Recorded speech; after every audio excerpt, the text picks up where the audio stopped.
There is so much chatter about Vince McMahon, I think sometimes we forget he's the boss, and much like any boss, he's going to be pleased with some of the things his employees do, while also being livid on other occasions. No profession is safe from that, and I bet that if you're listening to my floating voice right now, you can recall a time you've been yelled at by the person in charge. Sucks, right? And there's a huge reason why Stone Cold Steve Austin got over like he did. He lived the dream.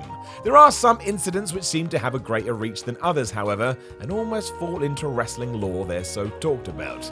Also a bit crazy, which is why we shall chat about them right now. I'm Simon from What Culture. I will ask you to hit that subscribe button, thank you very much. And this is 10 times Vince McMahon hated what he was seeing. Number 10, Kofi Kingston's debut vignettes. This only came out in 2019 and does revolve around Kofi Kingston. As he sat down backstage to watch his debut ECW videos air, which were commissioned to announce his upcoming arrival, Kofi was left feeling a little worse for wear when he heard what other people were saying over the headset he'd grabbed.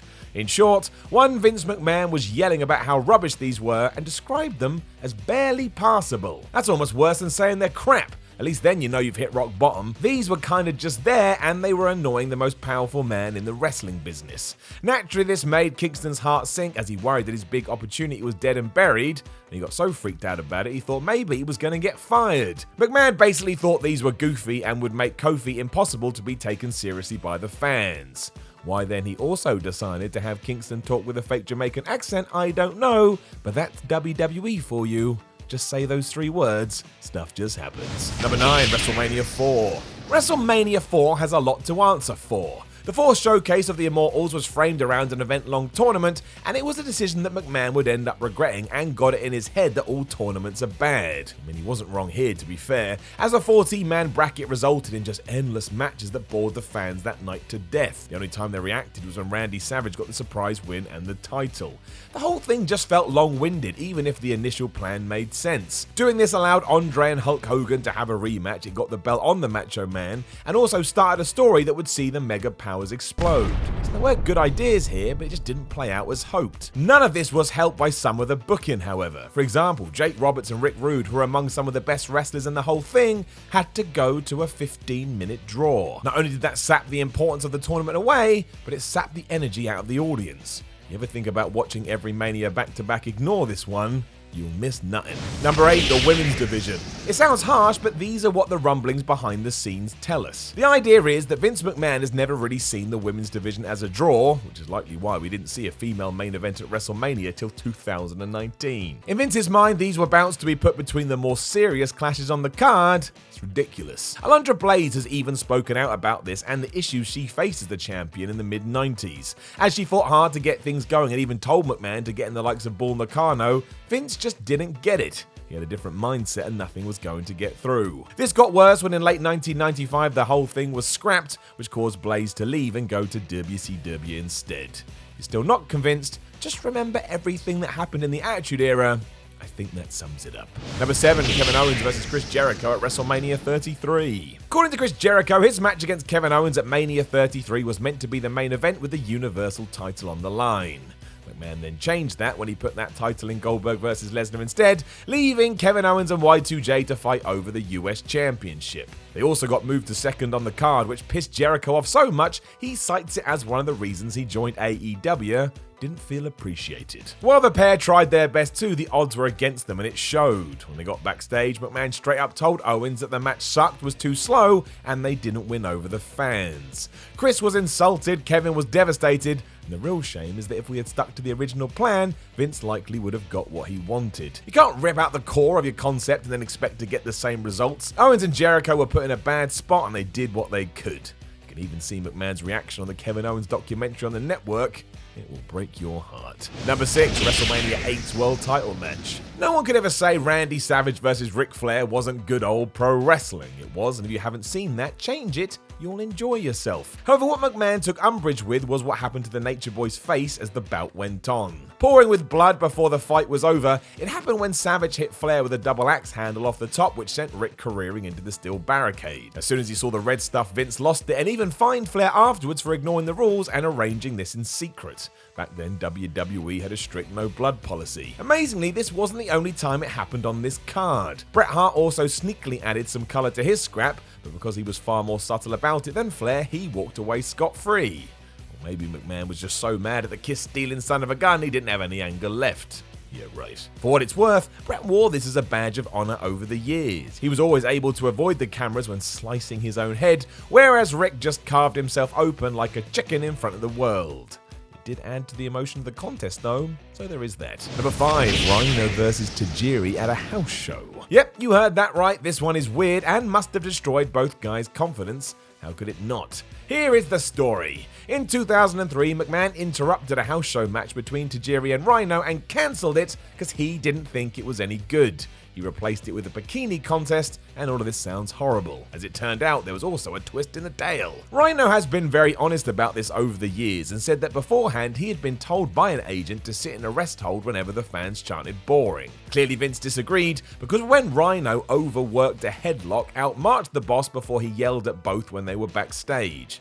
One of the lines, apparently, was also that this agent who had given advice to the man-beast couldn't have been a top guy because top guys save their money and don't become agents. Sheesh. Talk about burying your own employees. Basically, McMahon didn't like that the pair weren't doing anything to stop the chants, although there was an air of remorse after the fact. Rhino's payoff was larger than usual, something that he believed was down to Vince feeling bad about what happened. A nice ending then. Kinda. Number 4, the Hart Brothers feud. How, right? How can anyone dislike the 1994 Owen vs. Bret program, which is just brilliant all around? Not only did they have top matches, but it used Bret's star power to bring Owen up a level. That's perfect! And you can still watch their fights at WrestleMania 10 and SummerSlam of that year and smile because they're so good. Yet somehow Vince McMahon wasn't a fan. It wasn't even because he didn't like the bouts or that he didn't think the younger Hart was worthy of the push. The chairman of the board simply didn't think fans would relate to brothers fighting because brothers don't fight. I know, don't get mad at me. I don't get it either. The likes of Bruce Pritchard and Pat Patterson were shocked as well. Assume McMahon was joking, but he wasn't. So while most fans loved it, the other wrestlers loved it, and most of WWE HQ loved it, the one man who mattered the most was not satisfied. Just couldn't buy into siblings warring and never got on board. Number 3, Diesel versus the British Bulldog. The in-your-house run of events were interesting. Budget pay-per-views that you only had to pay $20 to watch, they weren't on the same level as a WrestleMania or a SummerSlam, but nor were they meant to be. It was just a chance to get more shows out there and try and build some guys in the process. Even then, McMahon was not happy when he was done watching Diesel versus the British Bulldog at In Your House 4. In fact, he was so disgusted by it that when the 18-minute slog was over, Vince threw his commentary headset onto the table and stormed backstage. Bruce Pritchard has talked about how irate the boss was about the headliner and talked about it with everybody that he could. His real issue was that the match was slow and lacked action. McMahon also didn't like that it lost fans, and to top it off, he accused Diesel and Bulldog of going through the motions. You can have your own take on it, but think of that, leaving the announce position and marching from ringside because you're so annoyed. He is something else. Number 2, the 2005 Royal Rumble. Vince McMahon also likes to storm to the ring though, because what happened at the 2005 Royal Rumble is almost famous at this point.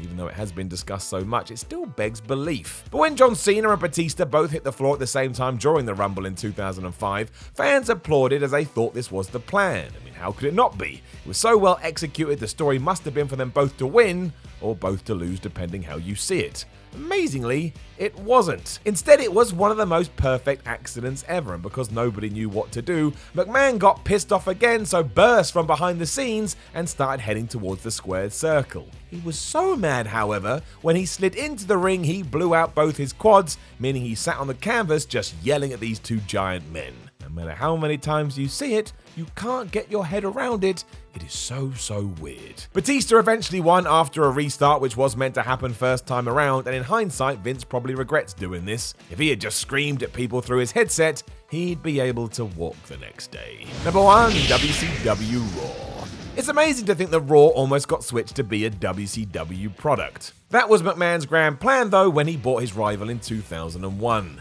Monday nights would be World Championship Wrestling, Thursdays would be WWE, and a new dawn for the business would be born. That all died when Booker T and Buff Bagwell stepped onto the scene.